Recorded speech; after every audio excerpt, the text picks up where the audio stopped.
On this episode of We're No Damn Experts, Rebecca and Madi share with you the weirdest questions they've been asked by tourists visiting Great Falls, Montana.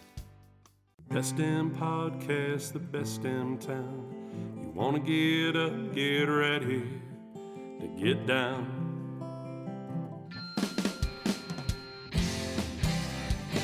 With its big wide sky and the wild river Thames, if you wanna go, we can take you there. To Great Falls, Montana. Welcome to the greatest damn town in Montana, Great Falls. I'm Rebecca Ingham. And I'm Maricela Hazard. And we're no damn experts. No, and we are coming up on a year. And last podcast that we put out, I said, this episode, we're going to review our episodes coming up on a year anniversary. But that's because I can't read a calendar. And is that a challenge for you? Yeah, well, I forgot that we put 5 episodes or 4 episodes all at once. Yeah. So that threw me off. We're not, just because we're on number 52 doesn't mean it's 52 of the week. Right. So we have a few more podcast episodes until we celebrate the 1 year where we have the special guest on. Ooh. But something that we really want to share with you is all the fun things that we get to share with our guests that we know nothing about. So when we named this podcast We're No Damn Experts, it was a little tongue-in-cheek because we have 5 dams here in Great Falls. But there are quite a few questions that we'll get either from guests calling in or stopping into the office or sending us an email where we're like, we know nothing about that. We don't even know where to start with that. And why do you think I would know this? Right. Now, the funny thing is, as I was preparing for this episode, I started to try and remember the weird questions that I've ever gotten. And it was kind of hard because I never took notes. So now moving forward, I'm always going to take notes of weird questions I get asked. So when we said we were going to do this episode, I was thinking, why don't we have a journal where someone writes something down and remembers the weird questions? But then I remembered whenever those journals exist, people do things on purpose to get written in that journal, like say funny quotes in a class. Right. But I guess the visitors really wouldn't know that we're taking notes on them. No. So unless they listen to this episode, now they'll know. So we're going to say a few things that might trigger, which I don't even really like that word either. Rebecca, we are Great Falls, Montana Tourism, and part of our services that we offer are to get people excited, get in-market guests excited about their experience while in Great Falls, Montana, commonly known as a visitor center. And from a visitor center standpoint, let me just differentiate right now, and you're going to hear examples of this as we move through the episode. It's not the same thing as a travel agency. No. So, first and foremost, not the same thing. Not at all. And the visitor center is funded by Great Falls, Montana Tourism, which means we get to decide what information we share with you to promote our city. Yes. So these are the baseline pieces of information you need to have moving forward for this episode. And really, if you ever come to visit us, know that. And another little fact is that a visitor center tailors, even though we're Great Falls, Montana Tourism, we have other things, I'm going to say it loosely. A visitor center isn't an information center. No. You know, back in the day when you could dial, I don't know what number. 411. The operator. Mm-hmm. Hey, Betty. Does Jane still go? Is Jane home? Can you connect me? Or, hey, we're looking at switching churches. Is there a church near our house? Yes. So those used to exist. Now we have, Jeeves then filled in that. And then now Google. Google it. Yeah, that's what's happened today. And when you call the visitor center or Great Falls, Montana Tourism, asking questions that you would normally ask information, we aren't that. And what we're going to do is Google, just like you could, the response. So no, we won't hang up on you and we won't say, no, you shouldn't be calling us for that information because you somehow got our number Right. and you somehow need our help. So Yes. maybe that's why visitors return, is because everyone's helpful like us. And we are going to answer your weird questions. So some of them are somewhat relevant to tourism, Yeah. and others aren't. We're going to just start with a crazy one right off the bat. And Okay. And this is just one that's not relevant to us at all. It's Rebecca and me in the basement. I'm sorry, lower level suite. And a gentleman walks in with a paper, and he says, "Where can I find this notary republic?" Or A notary public. notary public. And Rebecca's standing there. Mind you, Rebecca's the executive director. I'm the one who normally greets in-market guests. That's how my time should be spent. Here's the executive director just saying, "Let's see what you have." This gentleman is here for like 20 minutes. Yeah. And there's Rebecca sitting at the reception desk on the computer, just Googling away. I don't know how she did it, but she found the guy that he needed to find in Helena. And because I guess there was something wrong with the seal. It was a whole story. And he's like, "They told me to come here." Who is they? First of all, we need to have they on the podcast. Yeah, they would be an excellent guest on the podcast. Yes, they told me to come here and that you would help me. Well, we did help them. So they were right. Yeah. I still don't believe they were, I can only imagine the conversation was, "You're having trouble with this title and the notary signature. You need to go to Great Falls, Montana Tourism. They'll be able to figure out what you need to do next." So no, I have no clue. we just have Google. So we help this guy out. But we do get some other ones where we look over our shoulder at each other and like, do you know? Do you have any idea where to start with this one? And that one would be one of the first ones that I got, where I was knee deep in answering these guys' questions. So this couple, and I'm like, wow, they're putting me through the ringer. You guys have heard about our guests before that have really, really challenged us. They are saying, we're in it now. We're in it 25 minutes deep. And they're like, "What's the white stuff on the side of the road?" And I'm like, "What do you mean? Is it salt?" I'm like, "No, I don't think it's salt." I'm like, "Snow?" Did a You're not stuffed even animal? quite sure what road they're on, No. where they saw it. They don't have a picture. I'm like, "Did a stuffed animal explode?" These are all the options I'm coming up with. I'm like, "Rebecca," and then bam, sure enough, Rebecca goes up. She's at the map with them, and I just slip away. So, Rebecca, what is the white stuff on the side of the road? So our best guess, based on what we eventually found out from these people, is they were looking at alkali on the road, which is right off the road. And it's really just kind of a feature of the soil, acidity that comes up. But the one question they did, or one answer they did suggest, which I thought was pretty good, was fertilizer. Yeah. I'm like, well, that would make sense. Okay. So they're trying to connect the dots, but it's alkali. I want to know where I was last, where I was just quizzing people. Like, "Do you know this?" And they have no idea. Like, I'm telling you where the falls are. But some of the other funny questions that we get are, "Do you have a map of Helena Or Bozeman, or Chicago, or Tennessee. or Canada? Yeah. Do you, Like the whole country?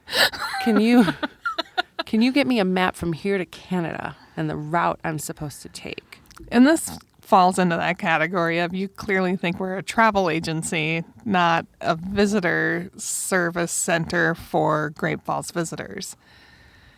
We don't stock that kind of inventory. Do you know the amount of square footage we'd have to stock maps of every city, every state, Or the knowledge? country? Or the money? Right. I don't think we would be Great Falls, Montana Tourism at that point. I think it would be We're No Damn Experts Travel Agency. Let me help you get on the train. Well, I remember growing up, we'd go on road trips. My mom would go to AAA, and they'd print out a specialized map for our trip and Oh, wow. highlight it around the way with construction updates. It was a membership benefit.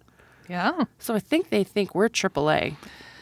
Yeah, and some people do come in with AAA books, and they're like, "Hey, AAA says this." Okay. Like, I'm not going to argue with AAA, but I'm just telling you that it's not real. What do you want me to do about it? So, So very rarely are we going to have maps of other people's places.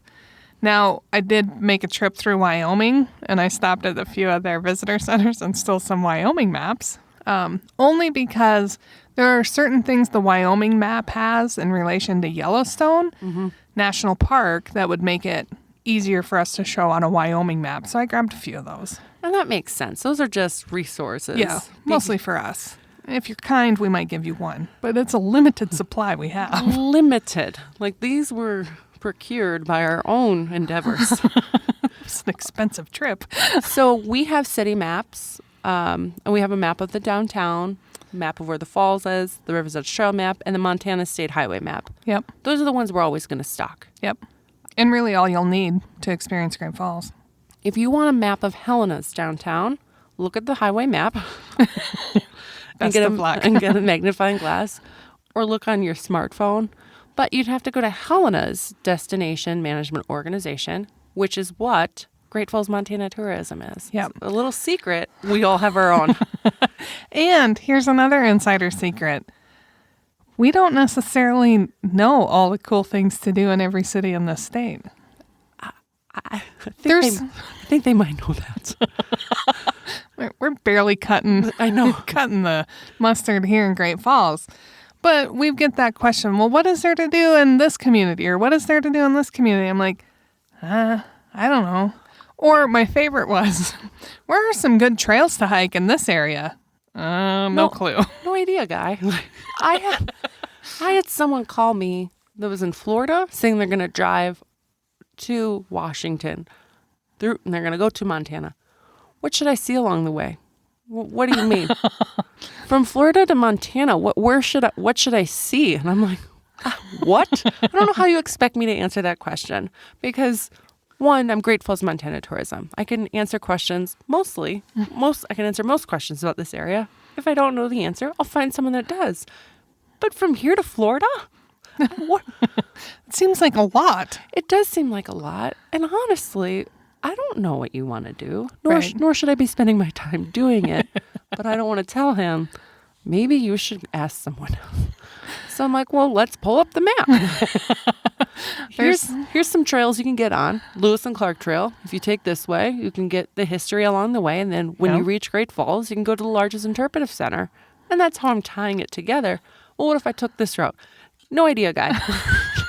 Never been on it. I know nothing about the area. And it's like they're disappointed. Which we get. But again, that's why we started the episode with the setting of the expectations.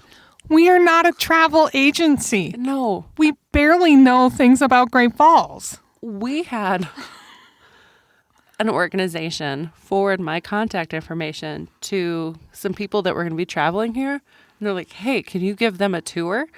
And it was while I was out of the office.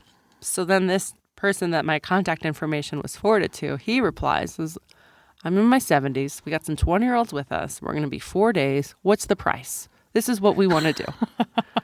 And I'm like, man, I could make a killing. Yeah. I could be $1,000 a day. You're going to see everything. And it was during like the summer. So I didn't really have to worry too much about rain canceling any of the plans. And in my head, I already have this itinerary. But we're not a travel agency. Nope. We're not going to book tours because Great Falls, Montana, we tailor to the independent adventurer. And the reason we do that is because we don't have the time to give you tours. No, it would be cool if someone did some tours of the falls, but Right. then we would be out of a job. So, Well, or just make us more efficient. Oh, you just go over there. yeah, right over there. I think there's other times when we get asked questions where you don't want to be mean in the way you ask this. So let me give you this scenario. Guest walks in and says, do you have any information on the White Cliffs? For what purpose? Like, how do you ask? What are you doing? What kind of information do you want? You want the geology information, the history information, the floating information, the hiking information? Like, there's a ton of information. That's like saying, can you give me the information about your city? Oh, okay. Like, you want all numbers. volumes of the books about our city? Like, how far back do you want to go? Where it was founded, what the major industries are, where the people are, what the... I guess that does make sense. And that kind of irks me a little bit being on the other side. Because sometimes when I go into a hardware store and I ask them for something, they then ask me qualifying questions like, are you worthy of purchasing this? And I want to say, look, guy, I've done this, that, and the other, and I know this product exists. Give it to me. So maybe we just need to say information on the White Cliffs. Boy, sure do we ever. What do you plan on doing out there? And that might have been the better way to approach it, but they didn't even have qualifiers of what they wanted to do. No. Oh, I just heard about it and would like some information. These are the same people that answer the phone, or when you answer the phone and they're like, can you give me this? They don't even introduce themselves, what they're looking for. So if they were to come at us and say, hi, I'm John Doe from Nashville, Tennessee, and I read some information about the White Cliffs. There's a lot of things to do out there, or I'm not exactly sure how to enjoy it, but I like hiking and photography. Perfect. Then I can help you a little bit more. You've narrowed it. But just say, Do you have some information on the moon? It seems like a big topic. it does. It is. And the thing is, we don't want to waste your time. And I don't want to waste mine either, obviously, but I don't want to talk to a level below you. Right. Or something that you are not interested in at all, because we want to get you out there exploring Great Falls. Yeah, we are cool. I get that. But you don't want to spend all your time just hanging out with us. No, and it kind of upsets me when, well, not the guests from yesterday. They came in towards the end of their trip. Oh, yeah. We want to see something. All right. They're like, what about the waterfalls? And I'm in it like, we saw those yesterday. Okay, and the Lewis and Clark Interpretive Center, went there day one. Already been to the Russell, checked out the Paris Gibson. What else is there to do? We don't want to hike. Why are you here? There does come a point, and nothing against you guys or gals or any of our guests. We only have so much to offer. And if you're not answering my questions with more than 2 words, you're not going to get more than... And especially if we don't really want to do anything outside. Okay, then we're really limited. Are you up for drinking? Yeah, where does that leave us? I did learn that I have to ask that question before recommending places. Like, you guys should go to the Celtic Cowboy. They have over 100 whiskeys. And they're like, we don't drink. And I'm like, they have great appetizers. So now I'm like, do you guys like to enjoy some beverages, like microbrews, craft beer, craft cocktails? And then they'll be like, no, we don't drink. And I'm like, okay, well, you can still check out this. Yeah. Because I forget that not everyone wants to, enjoy all the craft cocktails they can while they're here. Not all of them, but... Not every single one of them on the menu. Whoops. Oh, sorry. That's all right. An appropriate amount of craft cocktails. The responsible amount. Some questions we get are a little upsetting too. Is everything closed on Monday? Oh. And my response really wants to be like, well, I'm open right now. We're open. Because if I was closed, I wouldn't hear this question. And you may run into things that aren't open yet, or that are closed on Monday because it's a traditionally slower day. Or maybe if it's Tuesday, they're closed. But when you come at us with your negative little attitude of, well, I guess everything here is closed on Monday, or to the adverse of that, winter season, everything's closed. No, it's not. We're open all the time, but people need a break. They're open Saturday and Sunday. When do they get to recharge? We're not. No, we're open. So we cleared that fact up, or cleared that point wrong, that no, not everything is closed on a Monday. And the museums, they're not like, oh, I have an opening shift where someone's going to start it up and the closing shift's going to clean the floors like at a restaurant. They have to close things and check inventory. They have to have controlled environments when they move things around. And they might be open internally, but if you want a new exhibit to go up, you don't always want a tourist walking through your building and what you doing? What's this piece of art here laying on the floor? You're sure you're hanging it right? So in order to have these awesome art exhibits come through, sometimes you need to close down. Also, we've got some restaurants that close. They're not open 7 days a week because they are family run. I don't know about you, but I used to work 7 days a week for a long period of time, and it wasn't fun at all. And as you age, just becomes a point in your life when you're like, yeah, let's take some time off. Let's close on our slowest days. Yeah. So that we can keep our sanity, keep the business actually operating. And I don't hate the business. Right. That was once my passion. So if you want certain experiences when you're coming into a community, and this is just a travel tip. Anywhere. If you're coming to a community for a specific thing, plan. Know when it's open. Know when it's closed. Everyone knows when the continental breakfast is in their hotel. Right. But no one looks to see if their favorite coffee shop is going to be open past 4 p.m. Or 3. That's been a contention of mine. I get upset because a certain lunch favorite I like closes early. And I'm like, son of a gun. Or opens later than I wanted to. I'm like, I want to put my order in at 10. Yeah. There are moments we get that you're not planning to do certain things and you find out about them. And then you're like, bummer. But guess what? It just means you got one reason to come back and you'll plan around that. Yeah. The Lewis and Clark Festival that happened this past summer, we had a guest in that wanted to know about large events in our community. And I'm like, well, the Lewis and Clark Festival, that's next week and I won't be here. Next. So you just want to know what's happening in the next 2 days? Okay, like just rude about it, expecting to have a major event every weekend. Right. And I get it. Some cities with over 1 million population might have that kind of experience, but we can't do the Lewis and Clark Festival every weekend in the summer, even though everyone's coming here because they're on the Lewis and Clark Trail. Elizabeth might get a little tired and resign. Yes. I mean, the poor snake man's like, guys, shaking. I'm not used to this. Similar to that, I had a guest come in one time and want to have a piece of printed information for every festival in the state of Montana.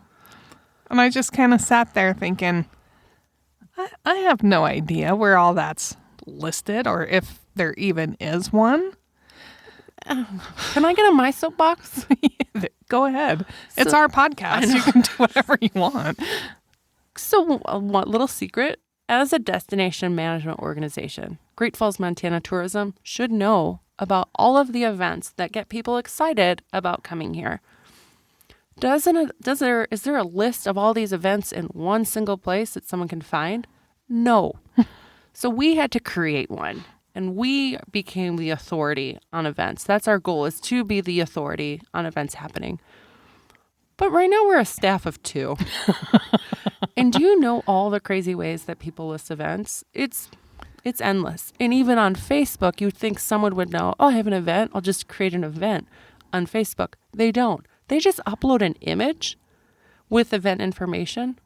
And somehow I'm supposed to find that and include it on our listing of events. So it's a little frustrating to me when someone comes like, how can you not know? We dedicate over 4 hours a week on this, searching for events in our community. Yeah. Or they'll call, this event's canceled. There's over 2,000 links on that list right now, and I can't click them every day to see if it's canceled, postponed, changed, or they just forgot about it. So, no, there would not be an entire list of all the festivals in the state, because that means someone would need to be on a full-time career path role. It's paid by someone to do that. Yeah. No one's paying anybody to do that. There's no value in it. No. So you're going to have to do some research. And the research is not by looking up our phone number and asking us to do it. Correct. Because sometimes I'll recommend guests when they call and they're like, we're doing a really big trip in Montana, Wyoming area, and we really want to get a lot of Native American history specific to these tribes. I'm not well versed in all of the tribes in the area, let alone the primary one, that the Blackfeet Nation. So I'm writing this all down, and I'm like, here's the gist of what's going to happen. I'm going to give you all the information that I have, printed material, because here's the catch. They don't have the internet. I don't know how they found my number, but so That's really the enigma question. How did you find us to call? If you didn't have the internet. So I did a pretty big packet, made some notes. She even needed the post office number to Lewistown because they might have the answers. I'm like, please don't call these people. They're postal workers. They're so busy. But anyway, and I said, once you get this printed material, I suggest you take some notes on what interests you and how it's going to move your trip itinerary forward, and go to the library for one day and access the internet that way, because I don't know what kind of qualifying questions to ask you to give you a better visitor packet or the information that you're looking for. And the enigma behind printed materials. We'll get people who are like, do you have a brochure on a restaurant? I don't even know what a brochure on a restaurant would look like other than it exists. Here's the address. Here are their hours. I could just write that on a sticky for you. But then the other component is, do you know how much time and money it takes to design a printed piece? I'm not talking about printing them. Just design. Just designing them. And then making sure the information is correct so that when you do print it, at least it'll stay relevant for the first month it's out. Ding, ding, ding. Relevant. That's a really tough one to come by, especially for a restaurant. What if they have a seasonal menu or their hours changed by season and their season changes? So there was someone in the community that said that I could design, well, let's backtrack. You said it's expensive to design, create one. Mm-hmm. And you could be one of those, oh man, I'll just tell the designer, just put this information on it. It's fine with me. I don't care. As long as it's out there, I don't care. And then you get it back from the designer and you're like, all of a sudden, I do care. Yep. And there's all these revisions. There was someone said that they wanted a menu designed with photos and that. And I was like, you know what? I can do it for you, but the pay is going to have to be in sandwiches. So I'm waiting for this deal to come through. Ooh, this could be a pretty lucrative deal. It could be. I'm like, sandwiches it is. You can, as long as you give me a sandwich, I'll do it for you. But it's going to be a lot of work. And it's pricey for reprints. We have the Lewis and Clark Interpretive Center one side print brochure out there. The hours on it for the summer season were wrong. You know what they told us? Tell people it closes at 5, not 6, instead of spending $10,000 to reprint. I'm like, don't worry, I got you covered. Because people think it's like, oh, it's just a $40 print job. No, it's $10,000. Yeah. Just they're spendy. Yeah. And the print people know that. No. And this is not a complaint over the professionals that work in that industry. Not at all. No. We pay for quality, and we're fine with that. So we just choose what we're willing to invest in, and that's why you're not getting certain printed materials, because... Too bad the printed people can't make certain areas of the brochure easier to write on with Sharpie. Like just select areas. That is that would be cool. Otherwise, I'm like scratching the pen in. 5. What other questions have we been asked? I know you wrote a little bit down. Well, this one's kind of recent that we got. What restaurant can we eat at that serves elk? Oh. Or trout? Or bison. Yeah. This is a little challenging to ask or answer from that perspective, because wild game, it can't really be commercialized. Yeah. And it's always that we don't have that special or one-of-a-kind food that you seek out while in our city, like Philly cheesesteak or Cajun food. The beignets from New Orleans. We specialize in local, fresh food. And we're really good at beef. Beef. And pasta. So, Yeah. this woman says, there's a lot of people fishing here. People come here to fish. And I wanted to be like, well, data says otherwise. Where can we get trout? And I'm like, yeah, you catch it yourself. Fry it up. Then you cook it yourself. But I'm like, no, it's not really going to be on the menu. She's like, we're beefed out. We were on the Lewis and Clark Trail, and we've had a lot of beef. And I wanted to say they had more. They had 8 pounds a day. If you reach that 8 pounds a day limit, then you can complain. You're on the Lewis and Clark Trail. Come on. So, no, there's one place you can get bison burgers, or two. 2, I think. What's the one you know of? I'm thinking Roadhouse Okay. and Celtic. Oh, okay. But I could be wrong. I know Fuddruckers. Oh, there you go. And the thing is about a tourism agency, we promote unique experiences. Not to say that Fuddruckers is bad, but you can go to Fuddruckers anywhere. Yeah. Or most anywhere. It's not like you walk into the fitness center like, what should I get to eat? You need to go to McDonald's. You'll be blown away. Their flurry machine is working. So it's not like we know the answer to everything, but it's like if that's what you're looking for, that's where you're gonna go. And I get, growing up in a town of 5, when you get to a town that's got like a Taco John's or a Burger King or any chain restaurant, Subway, that was a big one. Mine was Jimmy John's. Jimmy John's didn't exist when I was a kid. But, when you got to a town, that was a feature. Like you were excited Yes. to go eat there because it was better than whatever mom made that you've had every night that week.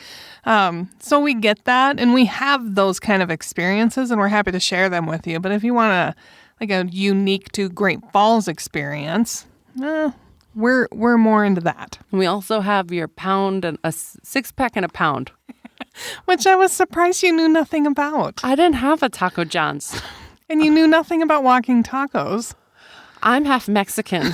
My mom's 100%. So I actually had Mexican food. Yeah. So when I went to Taco Bell, it was called something else in my house. And I'm like, no, Mom, it's good. I promise you. Yeah, 6-pack and a pound is an institution at Taco John's. And really, if you haven't made it through college without having many 6-packs and a pound, I don't think you've done it correctly. Or maybe you didn't make it through yet. So that's the one thing you need to do to pass this final semester. A real odd question I got, and you may want to end up editing this out. We'll see. It's in. I had a guest stop in looking to relocate into the area, which we do get a lot of that, by the way, which isn't necessarily tourism, but, a lot of the things that residents like to do are the same thing tourists like to do. So anyway. Crazy how that works. So he says, we go through all these things, day hikes, scenic drives, mountains, fishing, hunting, and then we get to the last question he has. He says, this one's going to come off a little weird, and I understand that, but here we go. I'm like, I can't even imagine what this is going to be because we're actually getting a warning before this happens.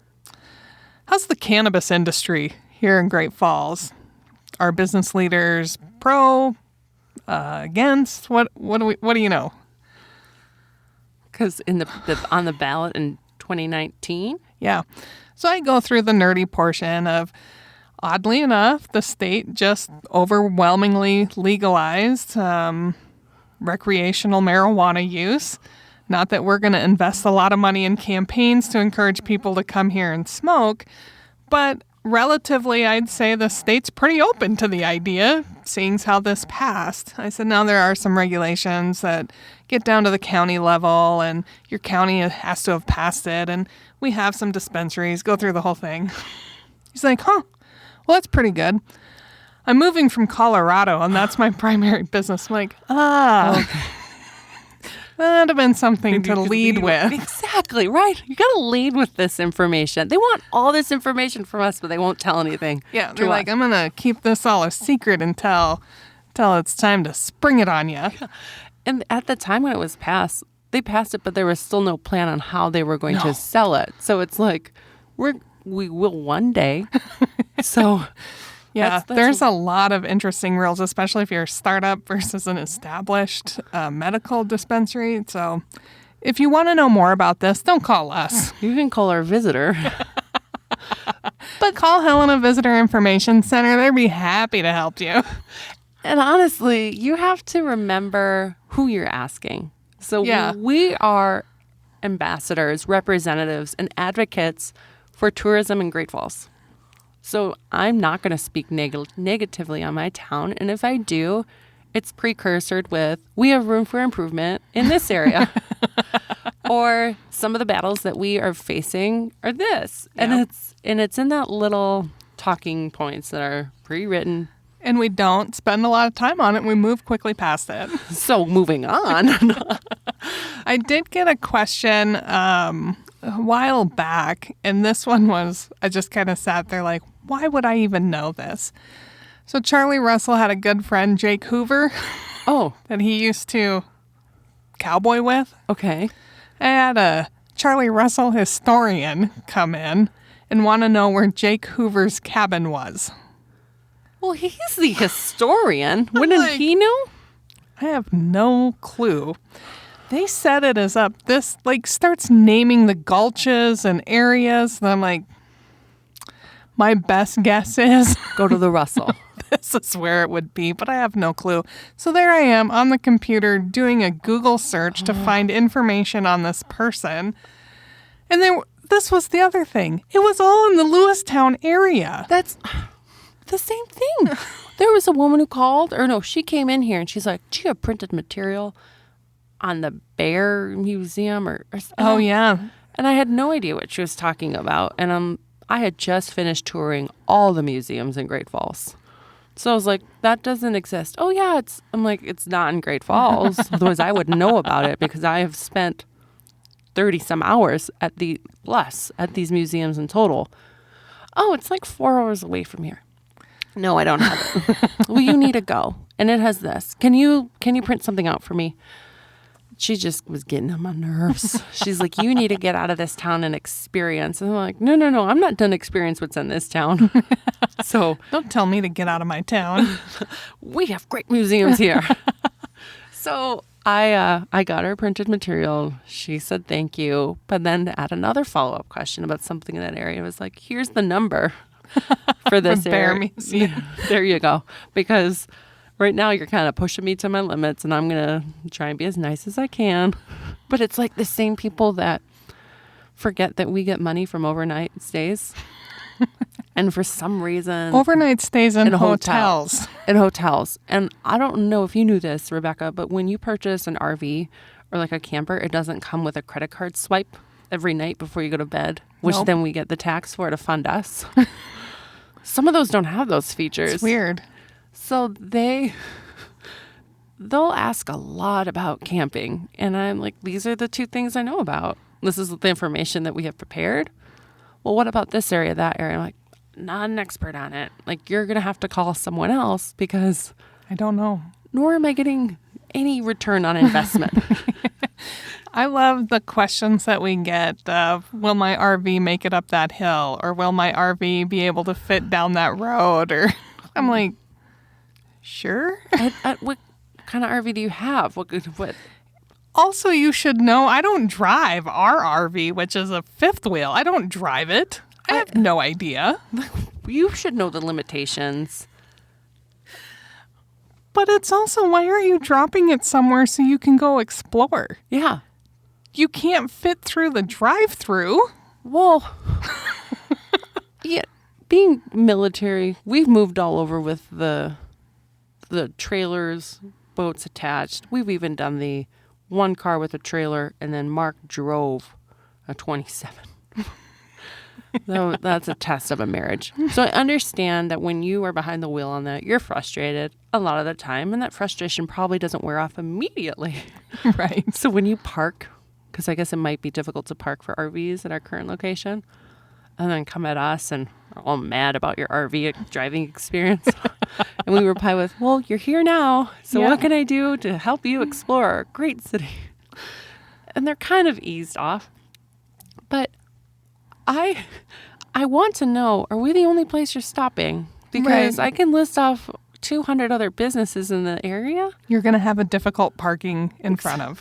Didn't you have difficult parking getting it in their driveway? Like, it's a challenge that you're going to have to accept. If you want that kind of accommodation, You're going to be limited on what you can see. so park it and have a car.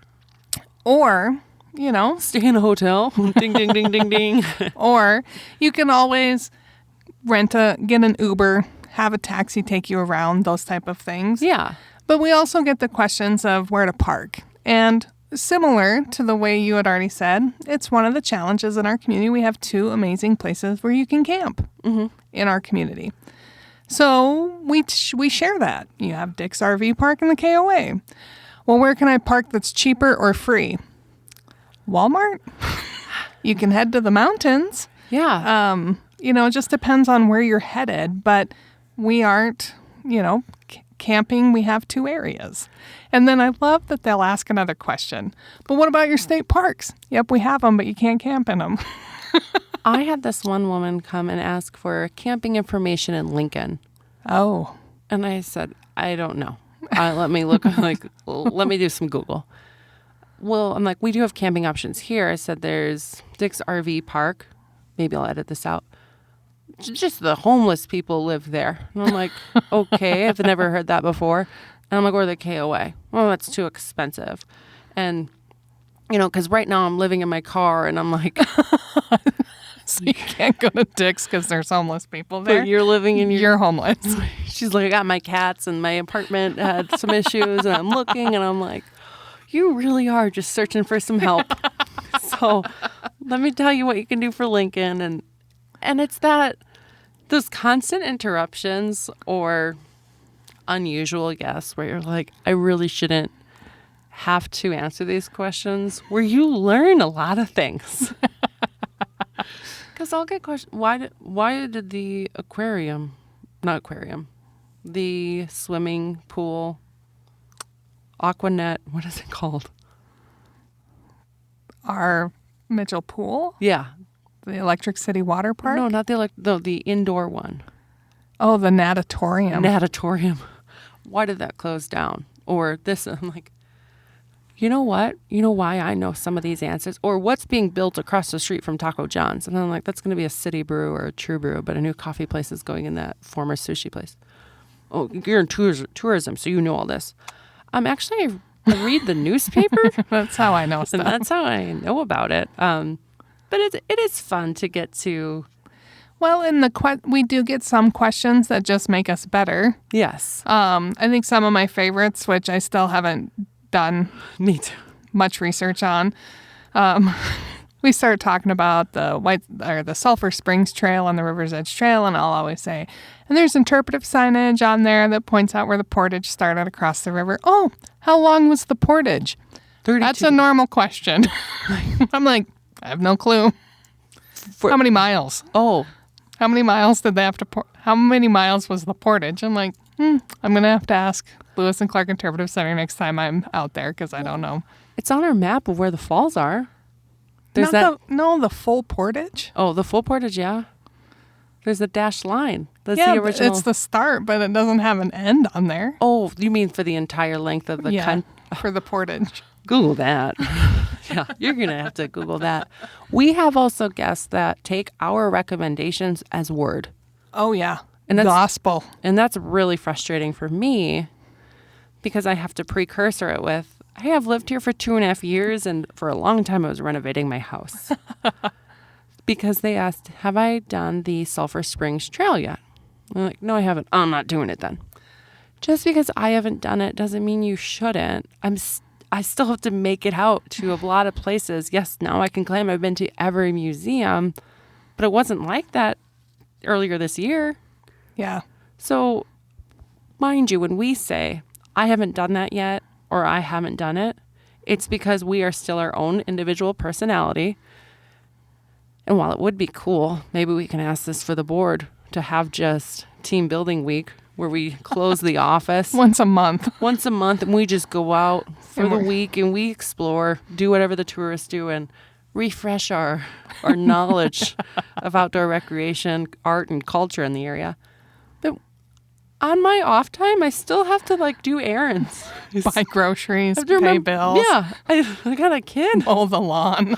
I had other things to do than go out and play in Great Falls. So they get a little frustrated. But I know it kind of just reinforces that how much a recommendation means in this day and age too still. Also, when we recommend restaurants and they immediately go there, that's fun to see. But then also, if it's like a off day or it was food they didn't like, you're like, oh, I hope they like the menu. Yeah. Someone's like, I have my entire trip planned. We're going to have our anniversary dinner. And they list the restaurant and like, have you been there? And I'm like, no, I haven't, because you need a babysitter for me to enjoy it. And I unfortunately said it. We just started like having a regular babysitter, more date nights. And when I'm out, I'm not going to dinner. Like I'm going to have a craft cocktail. Like Yeah. I can have dinner with my daughter. She can go to bed and then I have my craft cocktail. But I'm trying to explain to her that still sounds like a good idea, but Yeah. she wants me to solidify, validate her decision to go there. And I'm like, oh, I really wish I could, but we're not going to lie to you either. Yeah. If we haven't done it or we don't like something, we'll tell you. Yeah. Doesn't mean that you can't do it. Yeah, or that you won't like it. Right. Doesn't mean that at all. But just know that your weird questions can get some weird answers. We had a guest in probably about 1.5 years, 2 years ago, and they were traveling the state. Like they had covered so many areas, and they were planning to spend about a week in the Great Falls area before they went back down south of Montana to do another week, and just random. I'm like, well, I'm proud of you guys. Yeah, wow. But the one question they asked was, which I'd never gotten before, was, why are there no cows? I expected to see more cows next to the road. Where are they? In this beef country, isn't agriculture your thing? Roadhouse dinner? It's the heat of the summer. Oh.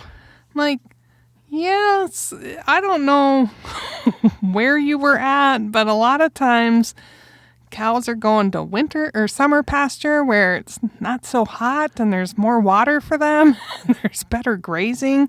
So just because you're not seeing them alongside the road doesn't mean they're not around. We have more cows than people and a lot of land you can't see from the road. And it just always baffles me why people think we know the approximate location of all the animals. Yeah. I am not one of those people on the Nature Channel that tags them and like, we've been tracking this shark for 5 years and Betsy killed her mate 4 years ago. And then like it's this level of detail. It's not something we do. No, and I'm sorry. That same guest then asked, well, can you point me to a ranch where I can get a tour? What are you... What is your objection? Again, what do you want a tour of? They want us. The shop?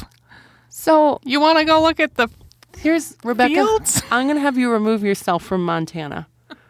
Say you're city slicker type. And I get that. Because I forget how people haven't experienced things or it's not so easily accessible to them.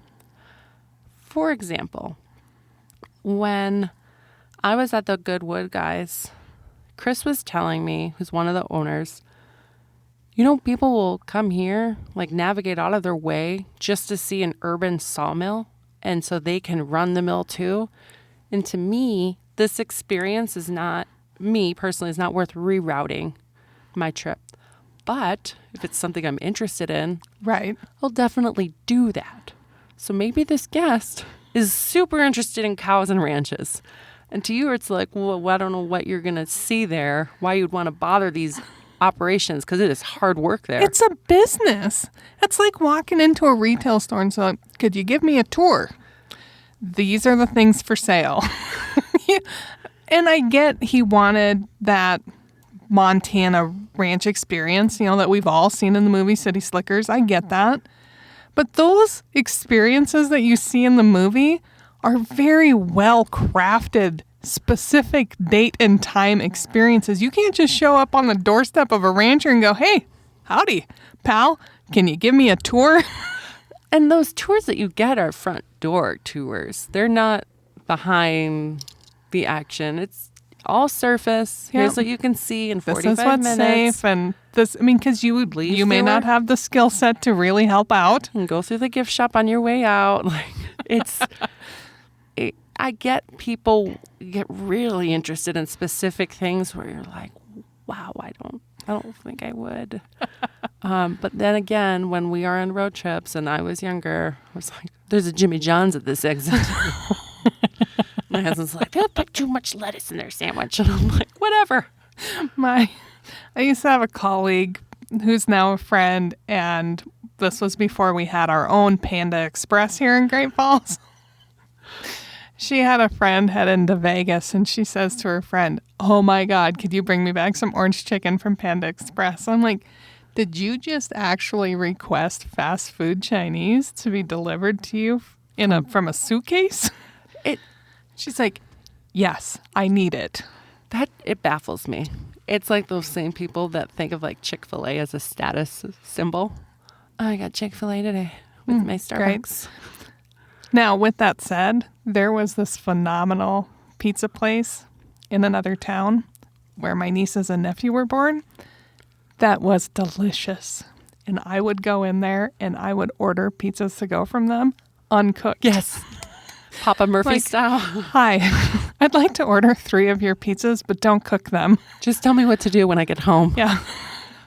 So now that we're back and edited out that little conversation, because hey, not all the questions we get we can air.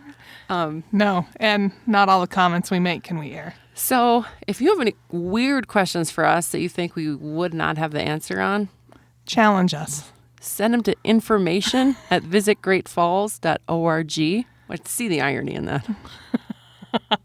Information. Or give us a call at 406-761-4436. As we start to sign off, I have one final odd question that I got. It was more of a rant and an accusation of how stupid we were here at Great Falls, Montana Tourism. And another one of those calls that happened where you were able to find our phone number while you're on the road, but let me tell you the story. We had a guest coming from Missoula to Havre. Came through Great Falls, got distracted somehow, couldn't find the road to get to Havre, took a little bit of an extensive detour, Oh, no. ended up back in the Great Falls area, and it was over a weekend when we weren't here. So when I got back to the office, I get this phone call from this irate woman telling me how awful the signage is in Great Falls to get to Havre, and we need to do a better job of it, and read me the riot act. I'm like, What? if I was traveling from Missoula to Havre, I don't know if I'd go through Great Falls just basically looking at a map. So, what? So she wanted to know, why is the signage in Great Falls so awful when you're just trying to get to Havre? Because it's not. I have no idea. And obviously, and she said, tourism clearly doesn't work in Great Falls if I can't even get to Havre. I'm like, or does it? Because our objective is to keep you in Great Falls. And you got lost. And we did that. Bermuda Triangle, the Great Falls Triangle. You're never getting to Havre. I always struggle with people. Why don't you? It's about as good as they told me. We had one guest that said about the Great Buffalo Hunt, where she said it was on her phone and it showed 3 images and then it showed 3 descriptions and locations. She's like, I don't know why you have it like this. And that was the first time that you meant me. So I said, you know what? That's wrong. I don't know why that's formatted weird, but I'm going to fix that formatting as soon as you leave. Sure enough, I look at the layout on the web page and I was like, wow, the rows aren't configured correctly. Let me just drag and drop some text boxes. We're going to be good to go. Fixed in about 30 seconds. I run into her later that day at the First Peoples Buffalo Jump Interpretive Center, and she's like, you fixed it. And I was like, who are you? She's like, I'm not in my running clothes. I was at the visitor area earlier. I don't want to say center. And I told you, I'm like, oh, yeah. I'm like, yeah, I did fix it. She's like, thank you so much. And I was like, thanks for telling me, because that was actually on me. But when people say that you don't have your signs out, that the snakes are on the trail, you don't have. It's really difficult. We will always stay nice and positive, but it's always difficult to just take a step back and say, I understand your frustration. Thank you for your comment. And no, there isn't, but this is what we suggest. I'm sorry that we're your catch-all for questions and complaints, but guess what? 80% of our visitors come back. The other 20% are still lost. They've never left. They can't figure out where the falls are. No, they're still looking.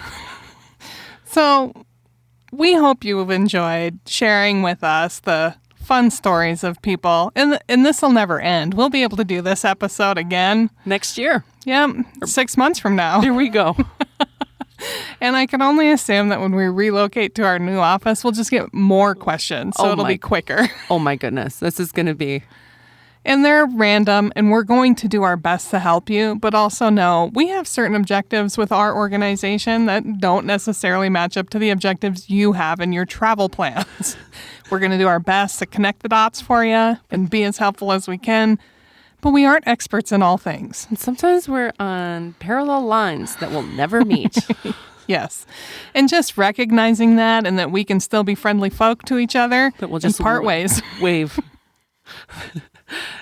So thank you for considering Great Falls. Thanks for being here when you are here. We love getting to visit with everyone, even if they are weird questions, and just sit there and go, there's another thing I get to learn. Thanks. Learning opportunity. We're going to take better notes. Yes. And then actually follow up on them. So next time I get asked how many miles was the portage, I'm going to know. Yeah. And maybe you'll leave your email and we'll actually do our homework. It might come in late, be a late submission, but we'll get it done. So thanks for listening. You can find all of the past episodes of our podcast at we'reknodamnexperts.com.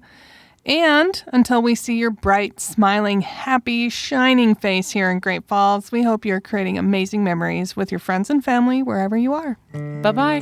We're No Damn Experts is the recorded claims from Great Falls, Montana, covering what you need to know about this amazing damn town. Damn, that felt good. On the next episode of We're No Damn Experts, Rebecca and Madi are joined by the executive director and the maestro from the Great Falls Symphony. We're No Damn Experts is produced by Great Falls, Montana Tourism with original music by the best damn musician, Joel Corda.